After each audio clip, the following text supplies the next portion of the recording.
the threat is primarily Pakistan because it has a state structure. It's got embassies. It's got the ability to attack Mumbai and recognize that India will not do anything in return. Which country on earth would allow its main epicenter of trade and commerce and entertainment be attacked and people murdered on the street? And the government says, well, could you send us a file about this? File? You should have sent your destroyers over there. Just plunge a few shells in Manora, in Karachi, and say, oh, accident ho gaya. We need to be known as tough guys, even as a reputation. No more Mahatma Gandhi, Ahimsa, Dandi March. Nahi, bhaiya, nahi chahiye Dandi March. Take that Dandi March. And I want to walk with a walking stick that is built in with a sword inside it.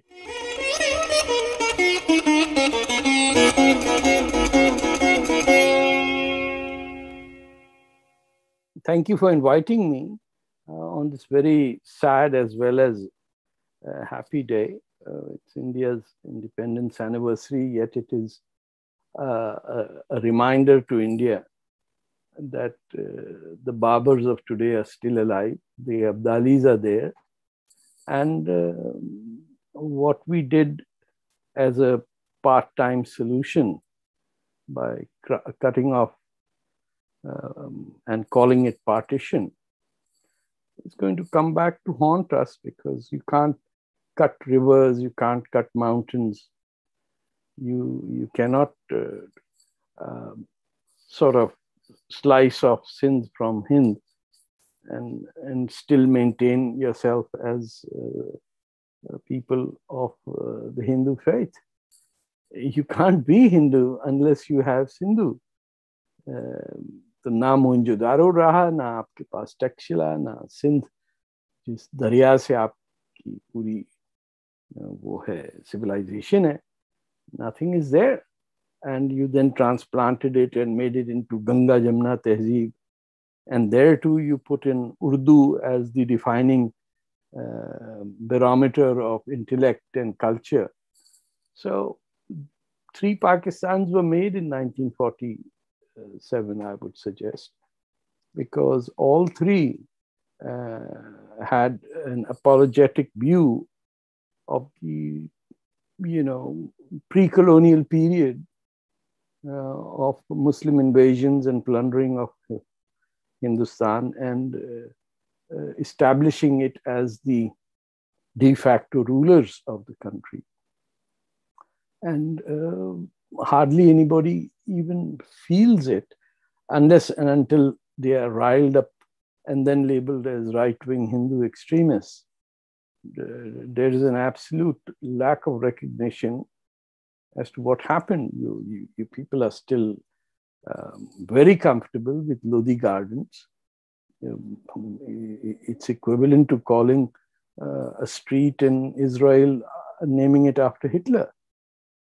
Yet, as long as you can do your MBAs and your daughters-in-law are fair and lovely, and your retirement homes are facing a certain direction, everything is hunky-dory.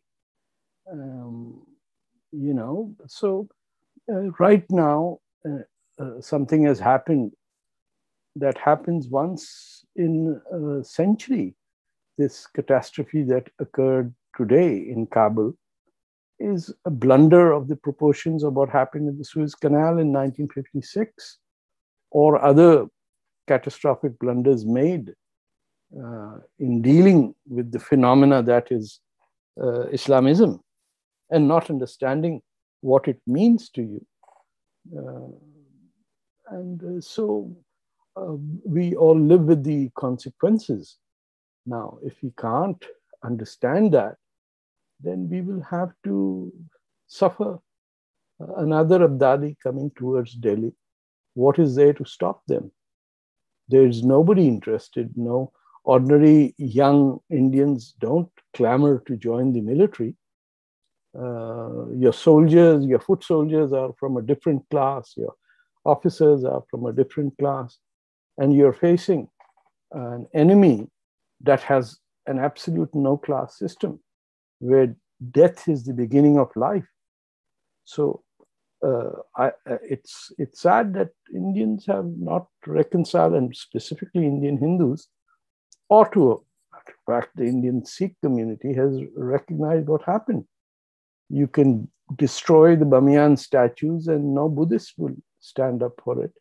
They'll say, oh, that was stone, that what the hell, we'll make it again. So in your lack of understanding of what has happened to you is what is quite stunning to me, that there is no offense taken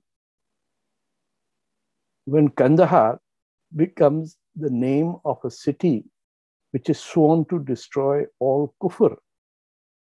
And Kandahar is a Sanskritized word. It is not some Arabic word that comes from the prophet of Islam's teachings. Its very existence is reflective of Hindu or Buddhist philosophy or history. We are not concerned whether Mohenjo-daro is with us or not. It's just nobody really cares in India other than wealth. And that too for wealth in a specific class of people, where poverty is seen as part of your culture. And you face an enemy where that's the exact opposite. People are willing to die simply for the sake of their faith. And that is scary, because other than Bharat, there is nothing else left to stop this phenomena.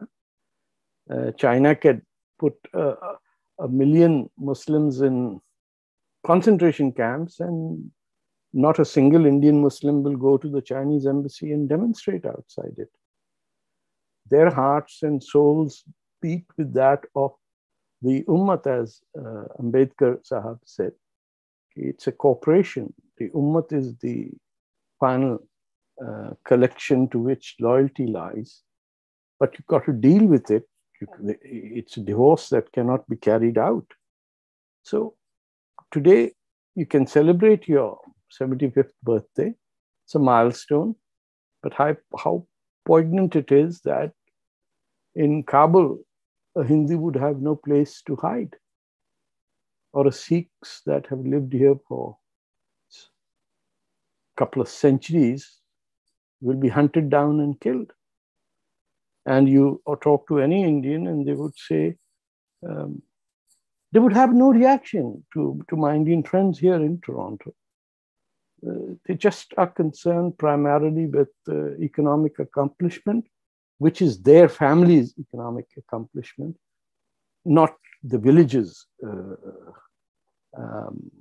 upbringing, rising up. And the Taliban or the Al-Qaeda or Simi or Mr. Owaisi and all the rotten parts of what is left behind by almost 800 years of occupation, they are delirious with joy at the success of the Taliban. So there's nobody to stand up. So what good has been 75 years? If the very people from when you commemorate your independence, are sitting at the borders praying seriously for your own destruction, and you cannot do anything about it. You give them $2 billion, $3 billion in infrastructure programs, but you can't land a single soldier over there to protect your embassy. Even Turkey has got rights to protect the Kabul airport, and Britain can send 3,000 soldiers to protect them. India cannot even send a company of soldiers for its own consulates, because the whole approach is defeatist to a certain degree. Apna kya isme kaam hai, you know? Apne ko isse kya fayda? It has become that sort of a society which, coming back to partition, made it worse, because nobody objects anymore to partition in India. There used to be the whole notion of Akhand Bharat and all that. No one wants anything to do with anything that requires a thought process or some intellectual engagement with people in which there is no NGO type of funding. पहले सब political party join करते थे, आज के बच्चे NGO join करते हैं, क्योंकि you will grow up to be an executive director somewhere. A Ford Foundation will pick you up. You might get a scholarship somewhere. So and compare that with China, where they've eradicated poverty and by simply outlawing religion.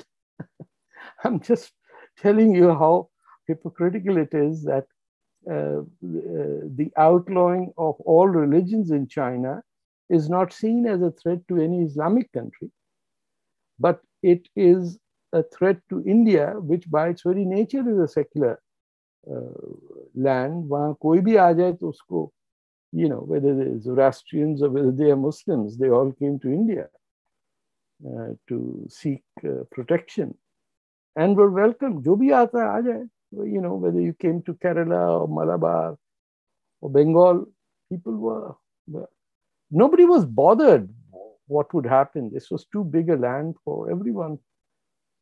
And now you should be in the UN Security Council. You cannot be, because the very nature of how the so-called liberal English-speaking writers write about their own country in the Western press. You know, there is a certain amount of guilt that unless I'm anti-India, people will not see me as intellectually bright. So I have to write something in the New York Times which bashes India, and then I will get accepted in that crust of you know, wine drinking, cigar smoking elite of New York. So those are the things. But if the topic originally, as you suggested, was partition, I just hope Indians know that no one or very few people who live in Pakistan today wanted Pakistan. The people who wanted Pakistan lived in UP and Bihar and Bhopal and Madras and Bombay.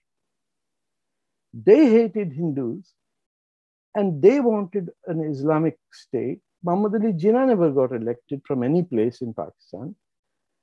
Pakistan's Prime Minister Liaquat Ali Khan, who got assassinated, had no idea what was Pakistan, never visited Pakistan. These are the people who thought Bengalis were Hindus because they spoke Bangla. So they killed 10 million of them. And that partition took place without anyone ever bringing it up to the residents of UP and Bihar that you wanted Pakistan. It got created by your efforts, but you stayed back in India to collect what? The Hajj subsidy? What was it? And 3-4 years after independence, every graduate of Aligarh University used to get a guaranteed high-level civil service job. So in the government of India used to pay for their education, and then all of them would be given permanent jobs. Why? Because they spoke Urdu. And the idiots in Pakistan could not. Their language was Punjabi or Sindhi or Pashto, Baloch or Bangla. Nowhere else ever in history has something as stupid happened that the people who ran an anti-Indian institution or country or government said, we will use the language of our enemy to make ourselves sound intellectually superior.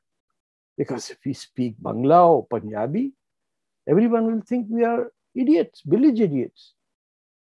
So it's the only people on earth who prohibited their own mother tongue from being taught in schools. So it's a comedy of errors. But if you try to imagine what it would have been without partition, you'd at least have in the areas that is now a threat from the Taliban. The government at the time in 1947 was led by Bacha Khan, who was referred to as the Frontier Gandhi. You know, there are no statues for him in India, but neither is there a statue in India for Maharaja Dahir, who was the first Hindu ruler who confronted the Arab invasion of India. इसे पता ही नहीं किसी को, because all your education ministers were pan-Islamists who are more pro-Pakistan than Mr. Jinnah himself. Mr. Jinnah was a quasi-Muslim, but Maulana Azad was a Saudi-born. Some of his speeches would be scary, but nothing could be done without him okaying it, right? And subsequent education ministers were also pan-Islamist and Muslim nationalists. So look what happened. There was nothing to counter you. The people, as in the words of the Frontier Gandhi, he said, "You have left us to the wolves." He told that to Mahatma Gandhi that when they were departing from Delhi, and he was taking a train to Peshawar, and Mahatma Gandhi was headed to Bengal. In Noakhali, there was massive killing of Hindus going on.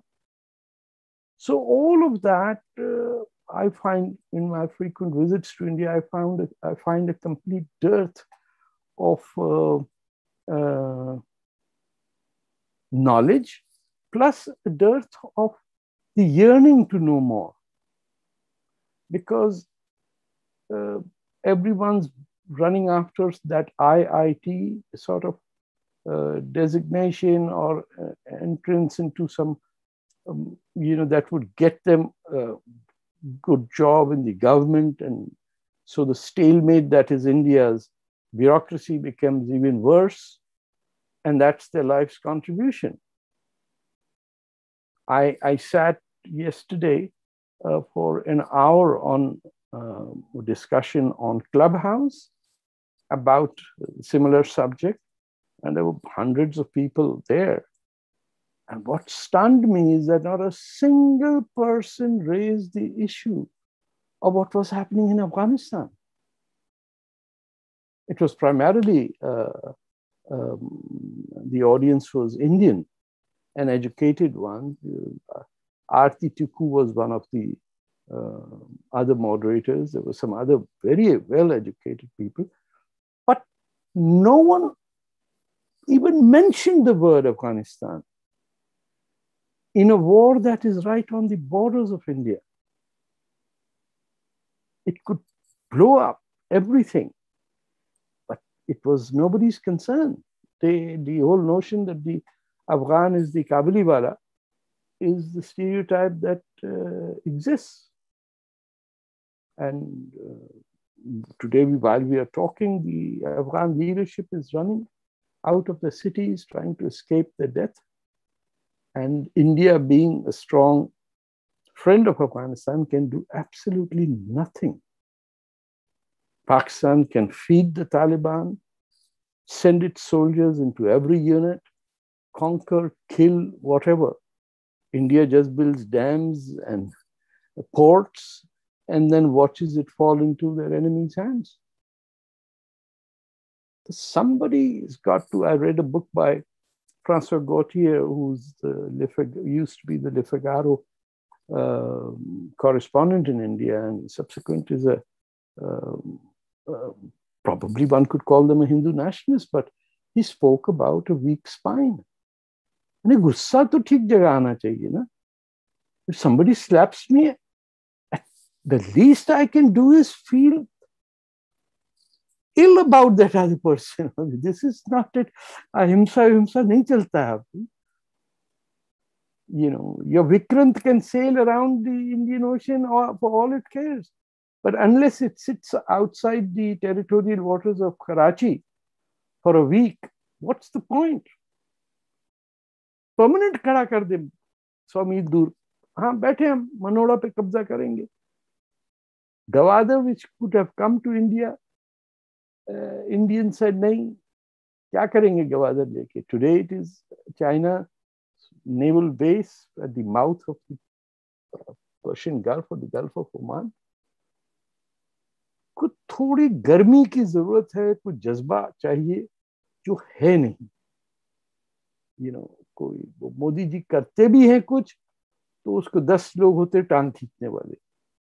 I'm so glad he has recognized August 14 as a day for commemorating the catastrophe, the dead and the plunder, millions dying and being displaced for this nonsensical idea of two nations. Two nations? You can't even figure out which Yemen is the right Yemen. What nation are we talking about? So those are issues that come to me slightly looking from the outside. I'm not a very popular man in Pakistan, but sitting in Canada, I can see how the reaction is. I've been on a couple of shows just before this. The glee with which Pakistanis are excited. And mind you, not just Pakistanis, many Indian Muslims also, the thrill in their voice. Taliban तो साहब अब तो बात करनी पड़ेगी उससे. Not all Muslims. I'm talking of very well educated Indian academia and intellectuals have suddenly found a way out of this by saying उनकी मर्जी है जो बात करें, हमको अब बात उनसे ही करनी पड़ेगी. अरे कभी कुछ करोगे, कोई तो पानीपत की जंग जीत के दिखाओ ना. वो एक 71 हो गया, लेकिन आपने तो सारा फौज वापस दे दी, वो बलूचिस्तान में उतार दी, वहां लोग मर रहे हैं, पश्तून मर रहे हैं. इंडिया का कोई विजन नहीं है. ये इंडियन ओशन है, ये हमारा ओशन है, किसी और मुल्क का ओशन नहीं है. ये क्यों नहीं हमें समझ में आता. There is no American ocean, there is no Chinese ocean, there is no African ocean. There is only one ocean named after a country, and that's called the Indian Ocean. हम फिर भी बैठे हुए जैसे को हमारी कोई अहमियत नहीं है. How can we not be in the Security Council? Why? I think because we have not, emphasized our role. But I mean, that's a nutshell of what I wanted to say. If there are people who wish to ask questions, or interact or disagree, that would be wonderful.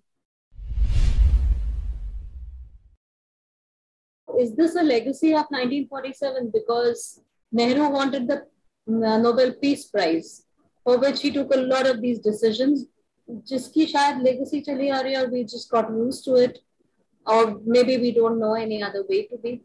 But I don't think he wanted the Nobel. I mean, this is speculation about what he wanted and what he didn't. We do know one thing, that he could have stopped partition, and he preferred not to. He abandoned his allies. देखिए, partition से पहले Congress had a government in Peshawar. Lahore शहर के अंदर close to 40% of the population was Hindu or Sikh.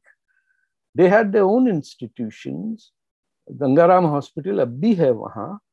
सारा culture उधर का था. आज हिंदुस्तान में किसी को ये नहीं पता कि लाहौर और कसूर जो है they are named after the sons of lord Ram. और ये ऐसा ही है कि बार बार याद दिलाता हूँ कि मक्के का नाम रामगढ़ हो, ऐसे तो कोई बर्दाश्त करेगा. लेकिन आपके शहरों पे तो कब्जा किसी और का हो गया ना. आपने उफ भी नहीं कहा, ना नेहरू जी ने कुछ कहा. क्यों? उनके साथ बैठे हुए थे मोहम्मद अली जिन्ना के बड़े भाई अबुल कलाम आजाद. जो शख्स अपने आप को जमीन से नहीं बल्कि आइडियोलॉजी से करता है, और वो आइडियोलॉजी का मकसद हो establishment of a caliphate around the world under one Muslim man, तो वो तो गांधी जी ने खिलाफत मूवमेंट चला दी केरला के अंदर। टर्क्स कह रहे हैं हमको नहीं चाहिए, गांधी जी कह रहे हैं नहीं नहीं, तो ये तो मुसलमानों का हक है, वो मुपिल्ला राइट और ये सब। मतलब किधर ये इतने ब्रिलियंट लोग किस गिल्ट में थे कि खिलाफत मूवमेंट केरला में चला? अरे भाई पंजाब में चला के देख लो, सिंध में देख लो, बंगाल में देख लो, जहां मुसलमान रहते। उन्हें कहा नहीं, ये जो 500 लोग हैं ना मुपिल्ला, इनसे हम पिटवाई कराएंगे सबकी। वो एंटी हिंदू राइट शुरू करवा दी। What has Khilafat got to do with India? Do you know that the entire Muslim period of dominance in India, India was not part of any caliphate. हम वो कोई किसी का कनेक्शन ही नहीं था. You think 600 years of Turkish colonial rule over the Arabs, they ever thought of taking over India? पागल तो नहीं थे, लेकिन हम पागल हो गए हैं कि हमको पता नहीं चलता है कि how to stand up. So Alok ji asks, what will be the future of the minority in Afghanistan? Number two, now that Afghanistan has a new generation which has grown up in last 20 years under modern democratic rule, how will they fight back the Taliban? Is there any hope? Well, there will be no minorities in Afghanistan if you mean non-Muslims, because primarily the Taliban will try to get rid of all the Hazara Shias, who are the only Shia Muslim community that are visible because of their features, because they're Central Asian, they come from the Mongol tribes, and they are singly identifiable. And most Deobandi Muslims, but you also have to understand that all the Taliban adhere to the Indian Deobandi school of Islamic thought. So ये भी आपकी gift है, हिंदुस्तान की है कि Taliban, and they consider Shias as non-Muslims who have to be quashed. So उनकी बारी आएगी, but the Sikh community that lives there, or the Hindus, they will have to get out of there. And what saddens me is that when the Indian government did try to make way for them to enter India, I was there in India at that time. I was shocked to see the reaction, saying that just allowing Hindus and Sikhs who live in Muslim countries in a certain period to apply for Indian citizenship was discriminatory against Muslims, as if it was Muslims who, by the way, there is a separate channel through which any Muslim can apply for Indian citizenship. But the clarity that is needed to understand the threat to India, or to its society, or to its 5,000-year-old civilization, is not there. Because as soon as somebody owns up to Indian civilization, they are क्या देशभक्ति कहते हैं क्या? There's a term for it. It's ridiculous. It's like somebody who's proud of Western civilization or Greek civilization would be called Greek fascist. Bhai, this is our civilization. This is how we grew up. And not to boast about it, but it is the only surviving old civilization, the only civilization that survived the occupation by Muslim hordes that came from Central Asia. So, I am not, obviously, for me, this is a day of calamity that Taliban have taken over. My whole family, we are all Muslims. We feel we've gone a century back in time, more than that, because these are medieval monsters. And I just hope that India plays its part and gets those who follow the Indian ethos or its religions are saved. Just like the British are sending in 3,000 troops to just save their contractors. हमारा ज्यादा हक है काबुल और कंदाहार पे. Vanisbat, somebody flying in from New Jersey to say, oh, I think we've done our job and want to go home. No, you messed it up. That has to be said. Very few people will say, but I wish there were some Indian politicians who could point out that the United States of America left the Afghan forces in the hands of private contractors who ran out before anybody else did. These are the Americans who ran away with the keys to 5,000 jeeps, who somehow ended up in the hands of the Taliban. And those who constantly reminded the Americans that the Doha talks were a complete fraud, wrote about it, but the Americans were wedded to this gentleman called Khalilzad, who became their ambassador, and because he was playing a double game, everybody got conned. Even the former Pakistani ambassador to the United States, Mr. Hussein Haqqani, who is originally from Delhi, wrote in Foreign Policy magazine that this is not the people you can talk to. They lie to your face. You are not even used to spotting a lie when somebody says something bad. Don't trust them. They cannot be trusted. And the American administrations want to hear what they want to hear. And today we are at this stage where people are losing their lives and elected presidents are running away, flying out of a country. I think India will have to share some of the blame itself. It's not a small, tiny Bangladesh or Sri Lanka or Fiji Islands. It's the Republic of India, or Bharat, if you dare call it that name, that has a responsibility. And it didn't carry out that responsibility. India had a responsibility to its embassies and its consulates. They ran away from there. Kandahar embassy consulate छोड़ के भाग गए. अरे, send 5,000 troops to defend it. इतनी बड़ी फौज India किसके लिए बैठी हुई? जिंदगी में एक बार तो पोस्चर ऐसा लें कि दूसरा डर जाए. बस वही डिफेंसिव बैटिंग करना, वही 8 नंबर पे जैसे आता है. मतलब कभी तो जाके चपेट तो लगाओ एक किसी को. बस बैठे हुए हमारे भाई, प्रेम से बात करो भैया, कुछ सस्ते प्याज टमाटर हैं पाकिस्तान की, वो हमें भेज दो, हम वाघा पे अपने फौजियों की बेइज्जती कराएंगे. आप टमाटर भेज दीजिएगा, हम खाएंगे, और आप फिर वहां से खालिस्तान मूवमेंट चलाइए. हम उसका भी कहेंगे अरे भाई प्यार अमन ये वो शांति वांति. आपके वर्ड ऐसे बेमाने हैं आपकी सियासत में.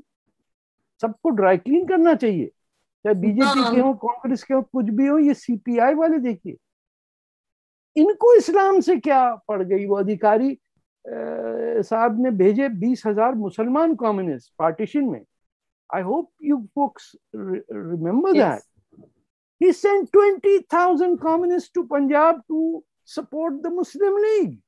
ये कम्युनिस्ट पार्टी तो पढ़ के कहते हैं पागल हो गए क्या कांग्रेस.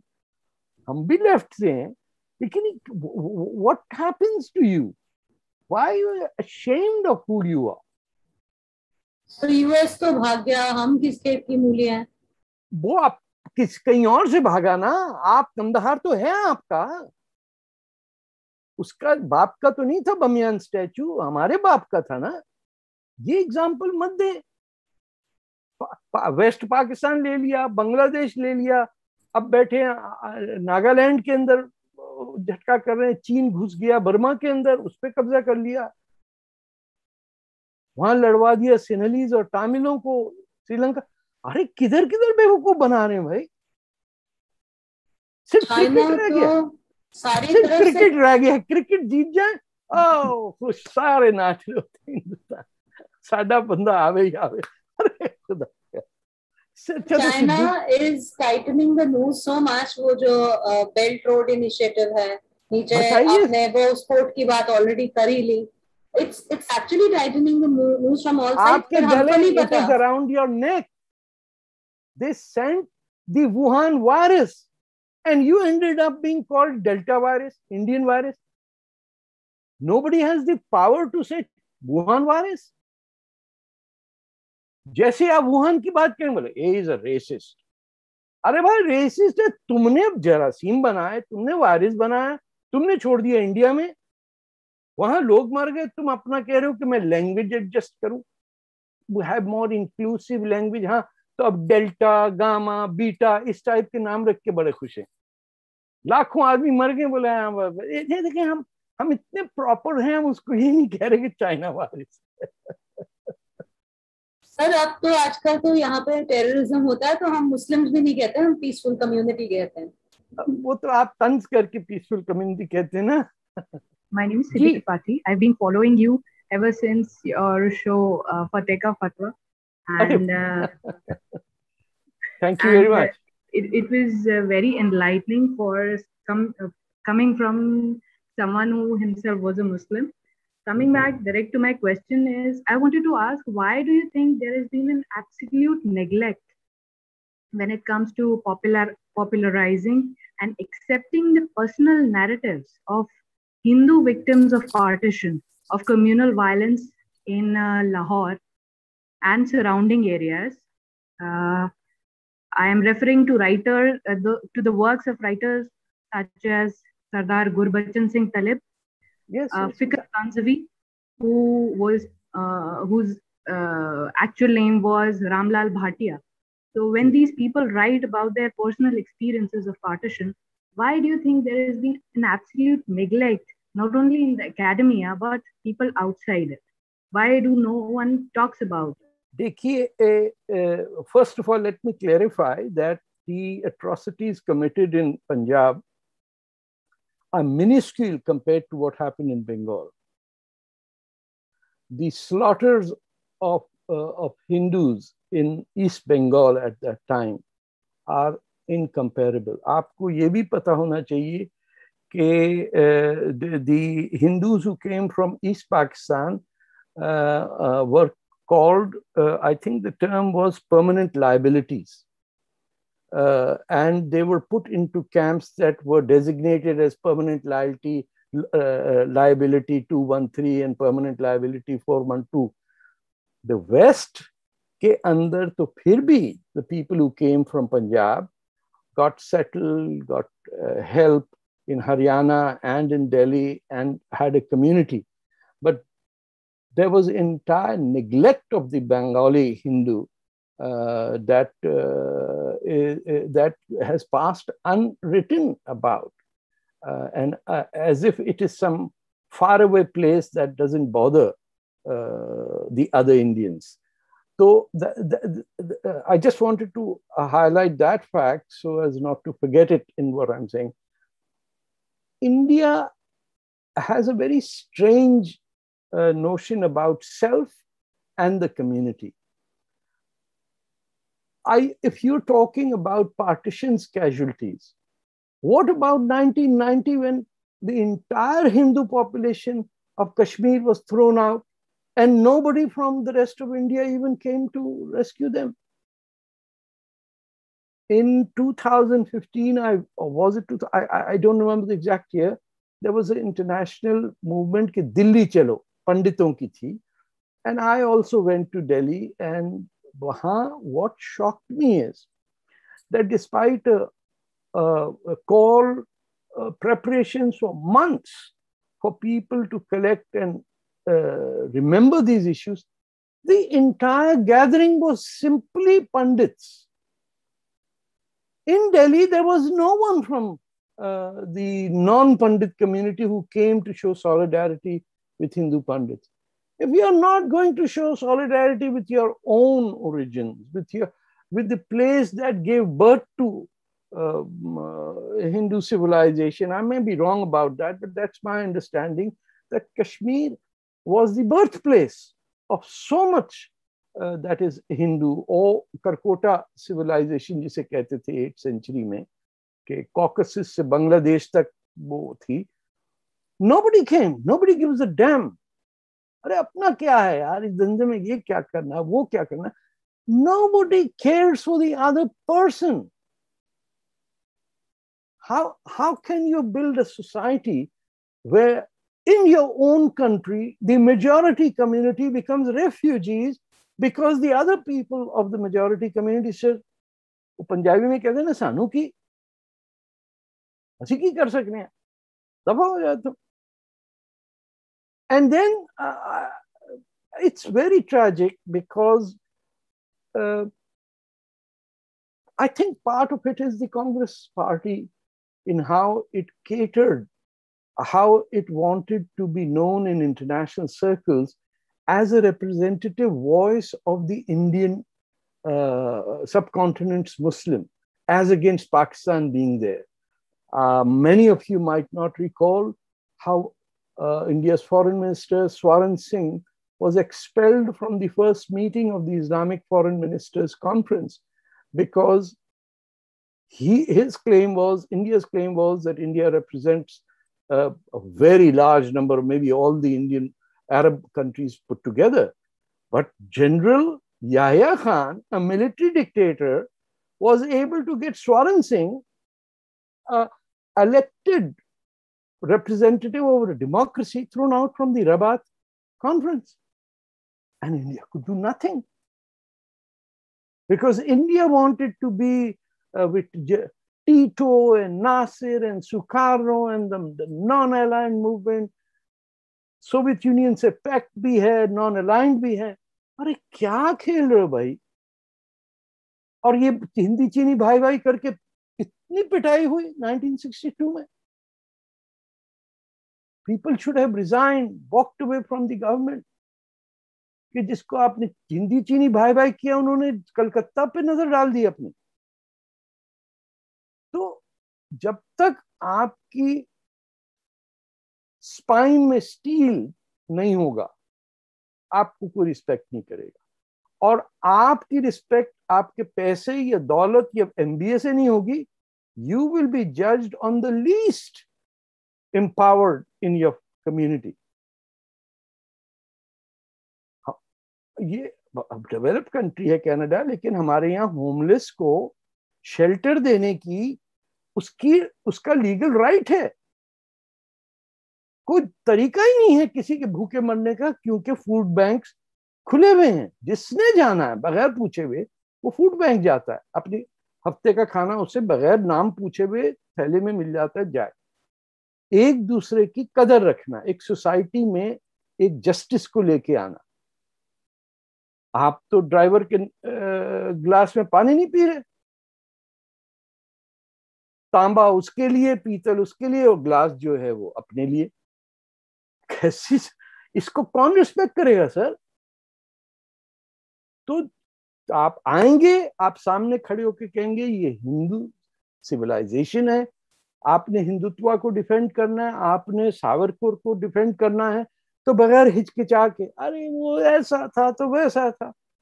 अरे भाई, काले पानी में बंद था, सावरकर था, यूरोप का था, उसको पता है he may have made some mistakes, but you can't denounce an entire community. वो 47 में महात्मा गांधी के असैसिनेशन के बाद ब्राह्मणों की पिटाई कर दी महाराष्ट्र में. मतलब how do we react by dividing our own selves? Unless you think of Indian civilization as one great civilization, you cannot go to the next step. आपके सामने चाइना दुनिया का अमीर तरीन मुल्क बन गया, और ये डायरेक्ट रिजल्ट है. जब आप रिलीजन को लोअर एंड पे लाएंगे, आपकी इनलाइटनमेंट बढ़ेगी, कि किसी को तकलीफ हो या ना हो. पूरे यूरोप में कैथोलिक कंट्रीज नीचे हैं, और जो प्रोटेस्टेंट उसके अंदर आजाद हुए, स्कैंडिनेविया है, जर्मनी है, या इंग्लैंड है, वो डेवलप्ड है. पोलैंड कैथोलिक है, वो नीचे ही रहेगा. ग्रीस ईस्टर्न ऑर्थोडॉक्स चर्च का वो है, पड़ा हुआ है, उसके कर्जे ही नहीं पूरे उतरते. इटली का यही है, स्पेन का ये है, आयरलैंड का यही है. तो we have living examples. How do we free ourselves from our superstitions and use our human intellect, जो हिंदुस्तान में हर एक के पास है, क्योंकि उसने इतने तारीख पढ़ी है. उसकी रामायण पढ़े, गीता पढ़े, आपका इंटेलेक्ट ही बढ़ता है ना उससे. उसको अप्लाई करने में आप हिंदुस्तान को आगे बढ़ा सकते हैं। हिंदुस्तान को नीचे करने में यही है कि अरे भाई तू जानता है मैं कौन हूं, आपका नेशनल स्लोगन है ये। हर the most commonly spoken line in all of India is तू जानता मैं कौन हूं। मैंने एक से पूछा नहीं, मैं नहीं जानता तू कौन है भाई। टमाटर बेचता है, क्या बेचता है तू, एटम बम बनाता है, तेरे मुल्क में तो हर कोई हर चीज करता है, तू कौन है बता। अजीब है, फोन उठा के दे देते हैं, बात करो। Have you seen how in a small Maruti the driver always sits in the front and the owner sits in the back seat? कि कहीं वो ड्राइवर के करीब साथ ना बैठ जाए, कंफर्टेबल सीट सामने होती है, वो नहीं बैठता सेठ, सेठ पीछे बैठता है। अगर चांस मिले तो डिक्की में भी बैठ जाए कि ये गंदा ड्राइवर, इसको अलग रखो मुझसे, मैं पता नहीं एटम बम का बना हुआ हूं और ये मिट्टी का है। What utter nonsense! How do people sit in a Maruti on the back seat and think that is the privileged seat, while the driver is sitting in the best seat? चला रहा है। आपको मेरी बातें बुरी लगेंगी, बिल्कुल नहीं सर, बहुत रिलेटेबल है। I was a middle class, student जब मैं कॉलेज में थी, छोटी सी हाइट, पकड़ लिया पुलिस वाले ने, कुछ गलत चला रही थी, कार चलाते चलाते, तो एक फ्रेंड जिसके भाई की सबसे भारी भरकम आवाज है, उसको फोन करके मैंने कहा बात करो, तो उसने बस कहा हेलो जी क्या बात है, तो छूट जाते हैं उसमें। हमारी कोई सुनने वाला नहीं, हम अपने बाप को देते हुए इसको बंद करो। बस एक आइडेंटिफाई करके रखिए जिसकी भारी भरकम सी आवाज हो, वो वैसे कुछ नहीं, आइसक्रीम बेचता है, आइसक्रीम का डीलर है वो। आप में इतनी समझ है, इतनी बूझ है कि you can develop counter measures to this, to stupidity के काउंटर मेजर ले लिया आपने। भाई इसको शुरू ही नहीं करोगे, तू कौन है और मैं कौन हूं, मुझे क्या पड़ी भाई तू कौन है, मुझे क्यों पता चलना चाहिए कि तू कौन है भाई। Yes, thank you, sir. As always, lovely to hear your views. I think all of us here are following you and have been following you for many years. आपके views और वो सब. So my question is basically, आप the ease with which you talk about, Indian heritage or roots and your connection to them, and that you're Indian Muslim, your roots are Hindu. Yes. But in India today, what we are seeing is that this is personally what I feel, and I do know a fair number of Muslims. I've grown up among Muslims. It's not as if it's a foreign thing for them, right, or anything.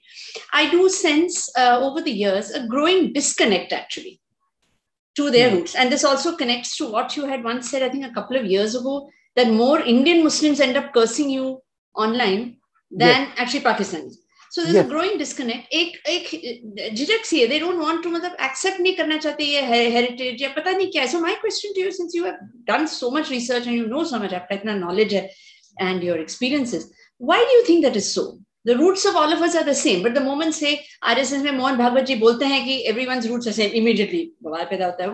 What is the reason they're not able to acknowledge? That's my question. देखिए ये सिर्फ सब Indian सब continent के मुसलमान का issue है, जो पेरिफेरी में नहीं.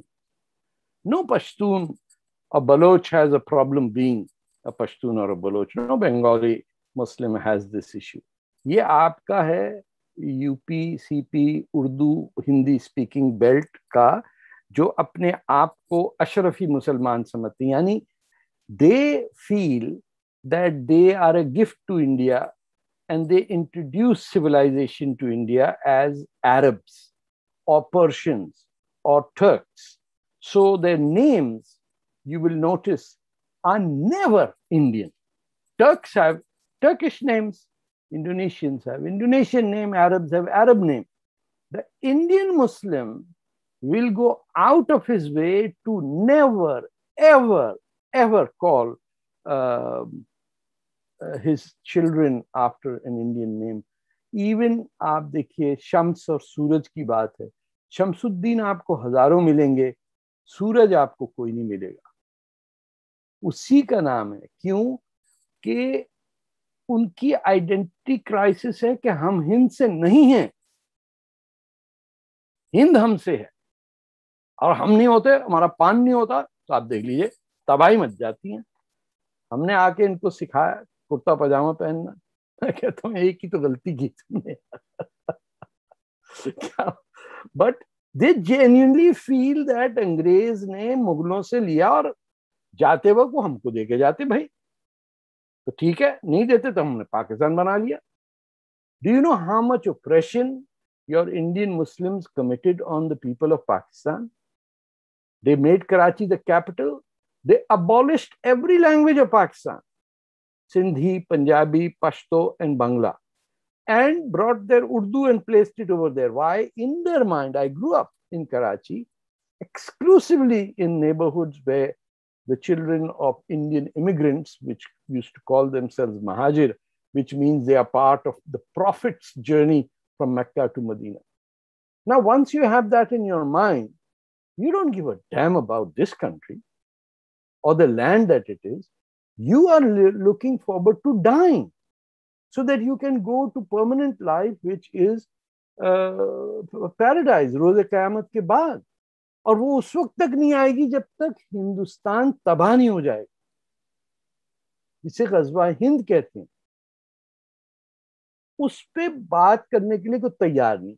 आपकी हर मस्जिद में हर जुम्मे को दुआ मांगी जाती है कि या अल्लाह मुसलमानों को कौमुल काफिरीन पे फतह नसीब करे।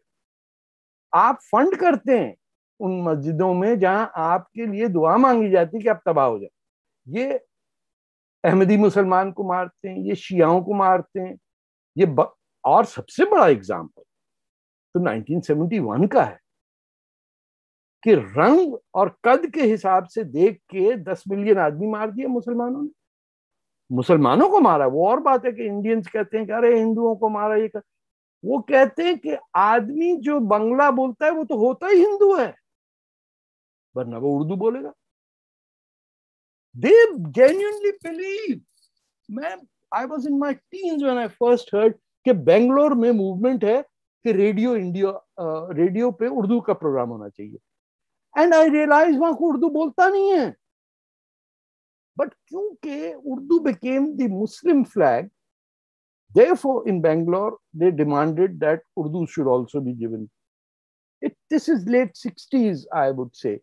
But your leadership was guilt-ridden and unable to counter Jinnah without using Abul Kalam Azad and a whole lot of other people to support secularism, for example.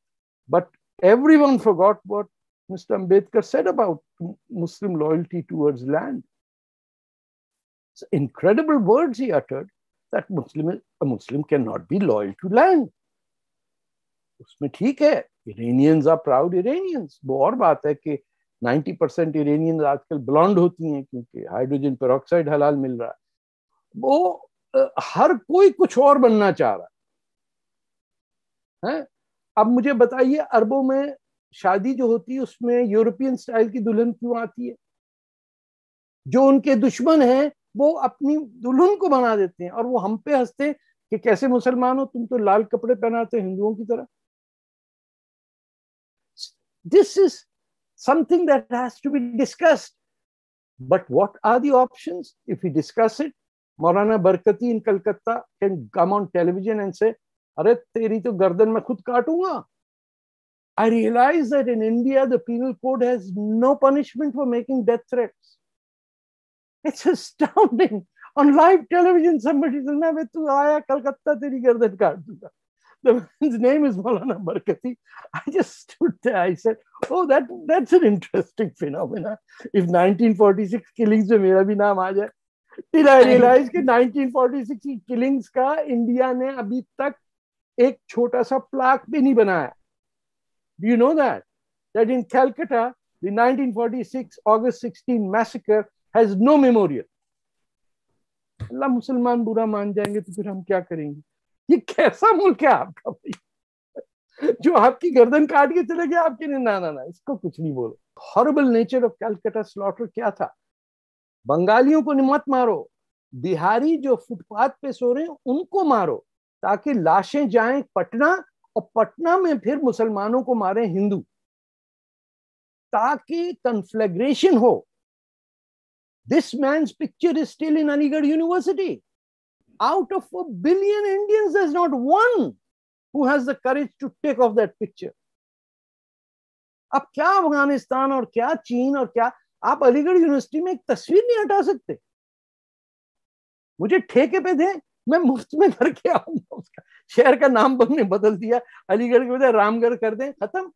कहां से अलीगढ़, किसका अली, कहां से आ गया अली, और शहर का नाम बदल दिया, और वो यूनिवर्सिटी पाकिस्तान के ब्यूरोक्रेट्स की ट्रेनिंग ग्राउंड बन गई। Rajesh ji asks, thank you for your perspective, but have you considered that part of Indian spine, that part of Indians' spinelessness stems from the unwillingness to fix the problem in the most obvious and expedient manner, which is not nice, but an effective fix along the lines of what Ambedkar might have contemplated. So again, like I say, is it a legacy from there back then? It is a legacy of Mr. Nehru suggesting that nothing can be said against the people who destroyed Hindustan. In a nutshell, I'm not saying he specifically said that. He said, मुसलमानों ने हिंदुस्तान तोड़ दिया, अब इनको कुछ मत बोलो क्योंकि ये नाराज हो गए तो फिर और टूट जाएगा। इट इज अ ब्लैकमेल जिसका महात्मा गांधी ने भी जिक्र किया कि हर बस में एक गुंडा जरूर टहल रहा होता है, धक्के दे रहा, ट्रेन में किसी का खाना गिरा देता है। वो होता है बंबई का मुसलमान बदमाश जो आजकल कराची में रह रहा है। क्या नाम है उसका, gangster from the Bollywood, Dawood, हाँ दाऊद इब्राहिम, उस टाइप के भरे हुए आस्तीन चढ़ा के। आपको क्या समझता है, गर्मी लगती है उन्हें आस्तीन चढ़ा के? No, it's a gesture.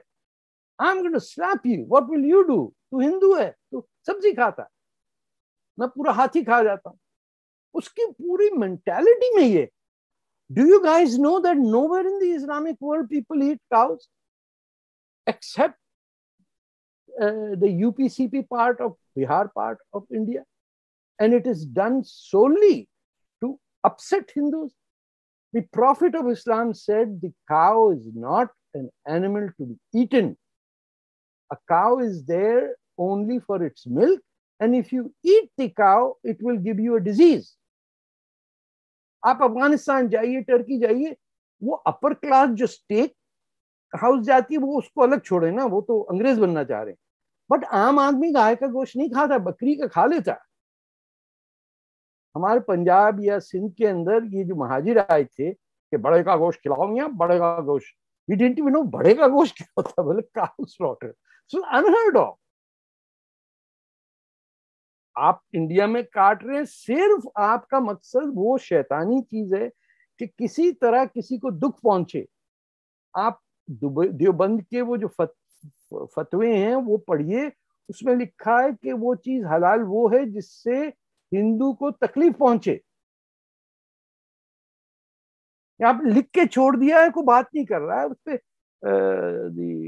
the fatwas have been written by, I think Arun Shuri's book has cataloged this. This has to be confronted without hate. You know, it has to be confronted not by as religion but as civilizational thing. How do 100,000 Indian women wear burqas in Old Delhi? Some of them were born there and will die there as grandmothers, never ever leaving that strange place where every house steals electricity. दादे घूम रहे होते हैं ऐसे कुर्ते पजामा पहने, कौन है भाई, देख कौन रहा है, ऊपर क्या देख रहा है, नीचे क्या देख रहा है? I was looking at a cricket team in Pakistani uniform roaming around in Old Delhi, and somebody said, क्या देख रहे हैं आप, आगे चले। अरे भाई ये सड़क है भैया। हाँ, then I was taking pictures of people's electric wires coming directly into their homes from public connection. कुंडी कनेक्शन, बता, पूरी बस्ती को बिल कलेक्ट करने की हिम्मत नहीं किसी ने। सुना है कोई 18 अरब रुपए तो आपकी जामे मस्जिद के बिल पड़ा हुआ है। दादागिरी हुई ना फिर ये तो है ही। तो बस हमको बुला ले, हम ठीक कर देंगे 2-4 दिन में। ट्रेजेडी ये है कि आपको पता नहीं आपकी वैल्यू क्या है। सिर्फ एक सिविलाइजेशन बची है पुरानी। आपको कोई शहर नहीं होना चाहिए जिस पे नाम लिखा हो लोधी का और पता नहीं काशी का टेम्पल। देखिए यार, आपके सामने नजर नहीं आ, हर एक को नजर आ रहा है कि उसके साथ क्या ज्यादती हुई। मैं देखने गया कि इससे गुस्सा क्यों नहीं। I really want to study this, why don't people get angry at that. एक मंदिर है, उस पे मस्जिद बनाई हुई है, लोग कहना अच्छा भाई अब क्या करें, अब तो बन गई। Abhor what happened in Pakistan in 1947, but one consequence is that some Muslims, at least, do no longer want to associate with the ideology that caused all this, and are stepping out of Islam. What is the reason, Mr. Fatah, for preferring Muslims to name themselves moderate Muslims or something rather than ex-Muslims? My suggestion, the reason why I object to the word ex-Muslim is because it's an escape route from taking responsibility. I'd rather have the goalkeeper with me and fight it out than to have them leave the goalpost and say, well, I'm going to have a party and let's have, a non-political nature of being ex-Muslim. If they're atheists, they should just call themselves atheists. That I would have no problem. But as Edward Said once said, you have to live about 10, 15 years in the Middle East, and whether you like it or not, you become a Muslim. Being a Muslim is not just faith. When Adhikari sent 20,000 Muslim communists, none of them believed in Allah or Muhammad or anything, but they were part of the Muslim ethos. I cannot separate myself from my parents or their history or how they raised me. In fact, the people who most enlightened me in my life are all Muslims. I never ran into an ex or a non-Muslim till I realized that horses cannot fly. Now, certainly if horses cannot fly, then Muhammad did not reach the skies. But then I have to understand and explain this, that for heaven's sake, get down, get politically involved, and join those who are fighting that. Now, between an ex-Muslim and the Taliban, or a Muslim like Ashraf Ghani, I'd rather put my bets on Ashraf Ghani and those who are fighting the Taliban. Almost all of my ex-Muslim friends are what I call designer Muslims. They are non-political. They don't take part in any of the political debates. In fact, one ex-Muslim even went to the extent, a physician tweeted that he wanted to get infected by COVID-19 so he could attend the meetings of Mr. Trump and contaminate his followers. You know who I'm talking about.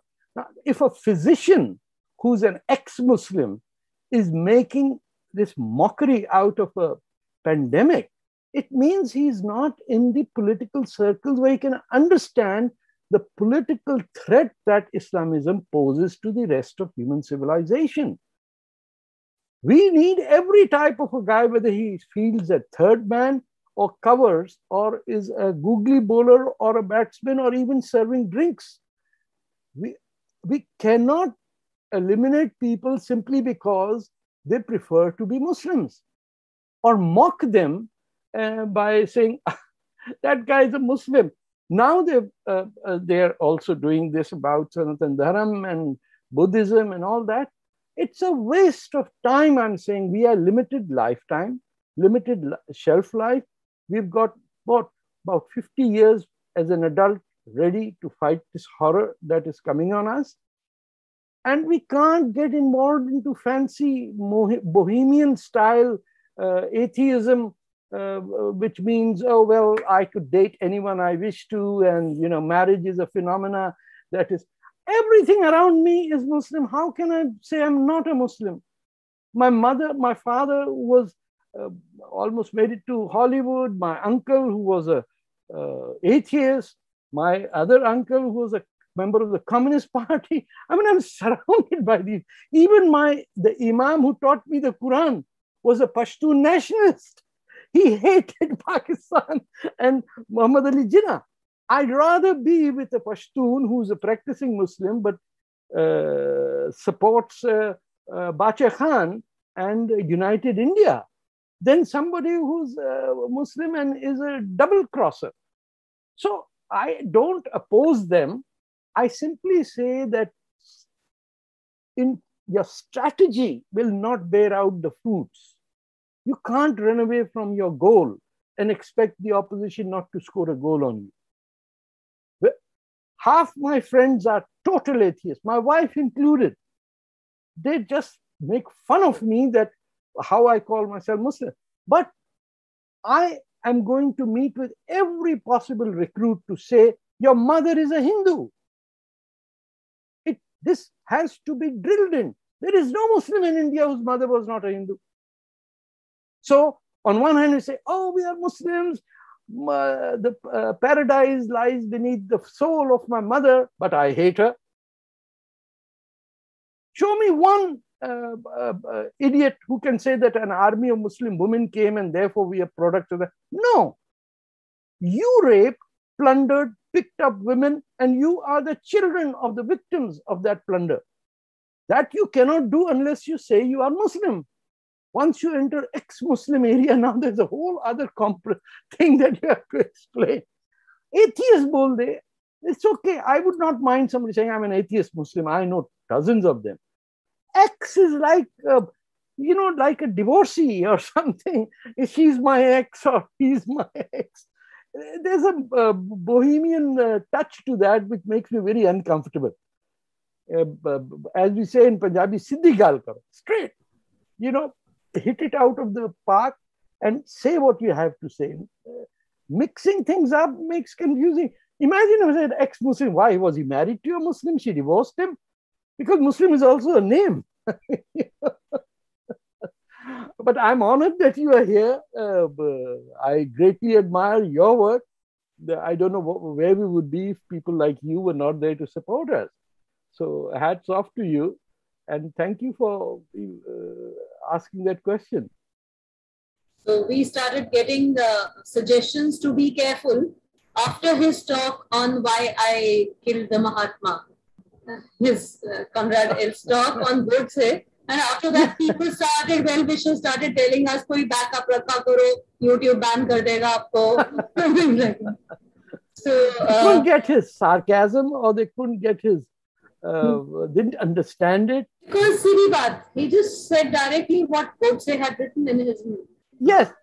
But we have lost our sense of humor or even ability to comprehend something that is against us. If somebody tomorrow proves to me that horses can fly, and I suddenly see there's a horse flying with a woman's face and a peacock feather coming out of where the tail ends, and he's going to heaven, then I'll say, I must be an idiot. All these years I thought this could not happen. Now I see horse flying away. And he's going from, there are heavens that I have to measure. First heaven, you are now approaching station Heaven 1. The train stops there. Then somebody goes there, the Prophet goes there to watch all the women getting tortured. Like, who wrote this stuff? It's not in the Quran. Some very sick person wrote this stuff. This I didn't know about women getting tortured in the first heaven. All heavens. All the heavens, it was women being tortured. You should read. I have the book. I will photocopy and send it to you. There are gory details. And then they say, Islam does not allow photography. I got paintings of Prophet Muhammad from the 7th century. They are in the Topkapi Museum. They are in Iran. They are on the keychains of many Iranians. They swing it around, and this, at the end of it is Ali or Muhammad or someone. It's a different Islam. For goodness sake, get entertained by Islam. It has so many remarkable stupidities around it. Just be where you are and let people live. If people want to worship stones, then Muslims are the best people to follow. How can you be against idol worship and then worship an idol? You are talking of lingams. There's an entire stone carved out like a vagina. And you go and lick it like hundreds of millions of people are licking it. And nobody says, oh, you can't say that. You can't say it. But that's what it is. For the gods of fertility were there before your God came. And by the way, Abraham never came to Mecca.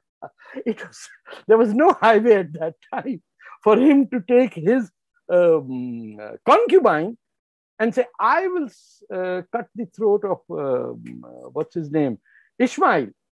Whereas Isaac, the Jews say that his head was slaughtered off and a ram came in Jerusalem. Ek tamasha hai, the people are taking fairy tales, and Jack and Jill went up the hill and mixing it up with, some other fairy tale of Anne had a little lamb or something like that, and saying, this is my version today. Arey bhaiya, maaf kar do, jaane do.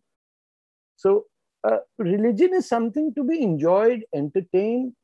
The West has come up with fairy tales. We can also have fairy tales, We can also say that, somebody flew from here to there, went to Lanka, came back, had a war over here. All of that is personal. The creators of the universe created it for our entertainment because we didn't have Zoom, we didn't have YouTube, we didn't have all that. So we would talk to each other in fables. Let it be. Mr. Else, I fully support your friends. Don't tell them. I'm just saying the tactics are wrong. If you can convey that to them. Will the Talibanis get into Pakistan? A huge majority in Pakistan is actually, they are living in a modernity kind of thing. They're not very staunch Muslims also there because they have realized that this is a regressive religion. Do you think the Pakistani army will allow that? Because the army in Pakistan themselves are, Aisho Aram Wali army. And they would not like to let that thing go. So will Taliban actually make Pakistan a very staunch Muslim country? There is no other country more staunch, radicalized Muslim country than Pakistan. The concept of an Islamic state, Pakistan is the first country ever to be an Islamic state. There has never been an Islamic state in 1400 years. There have been caliphates, and which have run by families out of hundreds of wives, and therefore every time somebody, Khalifa died, there used to be civil wars because there were so many sons competing, so many wives competing. So there was nothing religious about it. The fact that Pakistan was created is the only symbol of Muslim nationalism. Muslim nationalism as against Islamism, Islam should be understood. Muslim nationalism means you don't have to be a Muslim or practice Islam. You have to be Muhammad Ali Jinnah and you have to mock Muslims. You can run away with a 16-year-old girl, your close friend's daughter. You can copulate with her and nobody will ever object. That is Muslim nationalism. That is what Islamism is, the Jamaat-e-Islami, the Ikhwan al-Muslimin, the whole notion where you could best spread it and say it is Islamofascism that emerges from it, that I'm superior, I will rule. And it's a mixture of these two political messages that got through. Pakistan at any time will be worse than the Taliban because the Taliban essentially come from a racial background, which is an identity based on Pashtun nationalism that says that the British Durand line does not have legitimacy. And whether it was King Zahir Shah or the Taliban, they all believe that the Durand line should vanish. Everything west of River Indus to the city of Attock is Afghanistan, and everything east of it was Hindustan. It is historically a fact. So Pakistan will stay number one, irrespective of that, because pan-Islamism doesn't come into the phenomena of the Taliban. Pan-Islamism is a phenomena purely of the Urdu-speaking Indian Muslim and the Punjabi, the Urdu-speaking Punjabi Muslim of Pakistan. Yesterday, there was a demonstration, a large procession on Pakistan's Independence Day, where in Sindh, they were shouting Pakistan Murdabad. I've never heard of that. In Balochistan, there's a civil war going on against the Pakistan military. The PTM, the Pashtun movement, is entrenched in progressive politics. They are borderline sort of Marxist nationalists who follow Bacha Khan. And they are mostly, the members of parliament are in prison. Taliban simply allows Pakistan the benefit of falling back and pinching other countries around through its deployment of the Taliban wherever they want. So you will find now Al-Qaeda, ISIS, all growing in that fertile territory. Pakistan itself, the Pakistan military is there primarily, an officer joins to become a millionaire in US dollars and retire to Canada or the US or Australia. No Pakistani general ever lives in Pakistan. They go somewhere else. Their objective is to make lots and lots of money, not Islam. Islam comes from the civil administration of the Punjabis who dare not speak their mother tongue in front of anyone, lest someone says that you are Punjabi mein hum kehte hain dangar, that you are nothing. Inko bolna nahi aanda. That is why he's speaking this. So our danger, our threat will always be from the Islamic Republic of Pakistan. The Pashtuns will take care of the problem themselves, because the Pashtun nationalism is not religious nationalism. It is about their values of valor and loyalty and truthfulness that existed long before Pakistan and India were partitioned. It is in the fables and stories of everyone. That is why the tradition of a Pashtun being the chowkidar or the house guard in almost every upper middle class home in Pakistan, because he is not going to lie. That's a reputation of the Pashtun. Take it the other way around, the reputation of the Pakistani Punjabi general is that he will plunder and loot and run away. So, hamare liye, a religious man who is truthful and honest is far more preferable than a modern auntie who goes for 11:30 meetings in their favorite restaurants and talk about, Trump or Hillary Clinton or something like that, and come up with the dumbest of ideas with no hope of the future. Whereas the women who serve them as maids, I've noticed if your maid is from Manipur, you have a different standing than if it is from Philippines or Malaysia, then you sit somewhere else. And if your maid, God forbid, is a Tamil, my goodness, you're at the end of the life. It's so complex. It's so complex. But yet the threat is primarily Pakistan, because it has a state structure. It's got embassies. It's got the ability to attack Mumbai and recognize that India will not do anything in return. Which country on earth would allow its main epicenter of trade and commerce and entertainment be attacked and people murdered on the street? And the government says, well, could you send us a file about this? File? You should have sent your destroyers over there. Just plunge a few shells in Manora in Karachi and say, oh, accident ho gaya. It's from your friends in Bombay, they sent it. Or I would hire a gang and get that damn Indian gangster kidnapped. 50,000 rupees would do the job. I mean, you've got somebody who's planning attacks on India sitting in Karachi, and you're having trade with that country.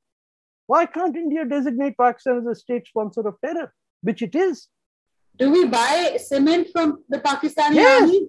Yes, of course. The Pakistan army manufactures cement and sells it across the border to India. अरे भाई सस्ता मिलता है, अपने को इससे क्या है? ये सस्ता डैम थिंग, कभी कोई महंगी चीज तो खरीदो कि वो मेरा भाई है, महंगा है लेकिन मैं उससे लूंगा ना. ये दुश्मन है, ये सस्ते में मिलता है, I'll suffer that indignity. Have you ever been to that border outpost where they make the Indian army people dance like peacocks? The most humiliating thing that can be done, India enforces on itself. Wagah pe kya hota hai? These idiotic peacocks dance up with their legs shooting towards their head because their brains are in their knees anyway. It's offensive to me. I've been there on both sides. I find it the most offensive thing for any Indian soldier to be at par with a Pakistani soldier. We should just have a ditch over there in which we dump all our dirt and sanitation over there. Ye hai Pakistan. Get lost. Get out of the way. You took Lahore from us, we give it back to you this way. We need to be known as tough guys, even as a reputation. No more Mahatma Gandhi, Ahimsa, Dandi March. Nahi bhaiya, nahi chahiye Dandi March. Take that Dandi March. And I want to walk with a walking stick that is built in with a sword inside it. This is a young woman from Pakistan who asked, and Mr. Else, you should listen to this. She said, "Oh, everyone is telling me to go to paradise, but nobody tells me if there's a library over there or not. Is there a mall? Is there any skating ring over there?" He said, "I'm being sent there just to serve ugly people, and the same people I see on the street, you have to provide them sex to them. I don't want to go there." So I have to go.